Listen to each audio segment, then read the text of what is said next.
Welcome to Illusion Training and Education. I am Dr. Mahesh Jagwani. Today I am going to show you how to go about removing a metal crown from the patient's tooth.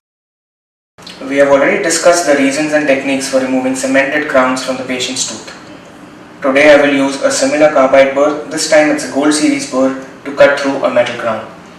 As I said, which burr you use doesn't really matter. All that matters is that we use a new carbide burr for the procedure.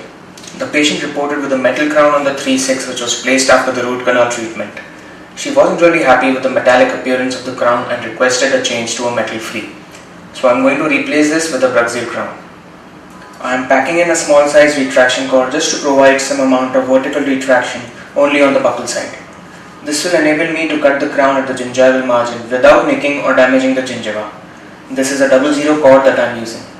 Now there is no porcelain overlay, so we need not use a diamond burr in this case. Instead, we straight away start using the carbide burr to cut through the crown. I will look to use nice, easy and smooth strokes here.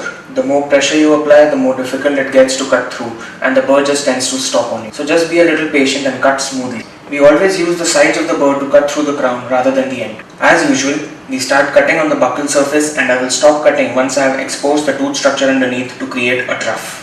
You can see that a small bridge of metal is left at the gingival portion. I will now try to tease that part out with the burr. The cord that I had packed in earlier will help me avoid nicking the gingiva. You can now appreciate the exposed tooth structure on the buccal aspect. You can see the metal dust that is getting accumulated in the mouth. I am going to periodically wash it off with a stream of water. I now continue to cut through and extend the trough lingually. You can see I am just trying to shave off the metal with the side of the burr. You can see that I have exposed the tooth on the occlusal surface as well.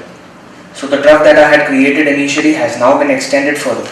It's now time to cut on the lingual surface of the crown and expose the tooth structure there as well. I now continue to cut through and extend the trough lingually. You can see I am just trying to shave off the metal with the side of the burr. There you go, you can see the cut now extends from buccal to lingual. So I can now engage in an instrument to remove the crown. I am using a flat bladed instrument here. I am just trying to get a purchase point here where I can engage the instrument. There it is. Well, I managed to remove half of the crown, but the mesial half is still intact. I have an option here to use a crown remover at this stage. But as I said earlier, you want the crown to be out without any damage to the tooth and without causing any discomfort to the patient.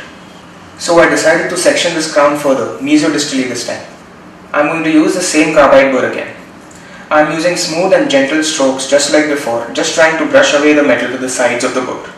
I will continue to do this till I expose the tooth structure and I will use an instrument like always to get the remaining portion out. While sectioning, I am being very careful not to extend the cut too far mesially to protect the adjacent tooth, so I am going to stop just short of the contact. This time I will use a smaller instrument. In this case I am using a spoon excavator because I think it will be more ergonomic to use it here. I will look for a purchase point and there you go, as easy as it comes.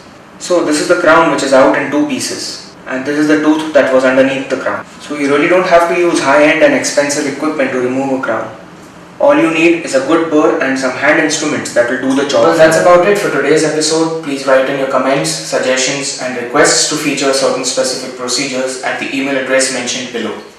I want to thank you all for watching this video on behalf of everybody here at Illusion Dental Laboratory. See you next time.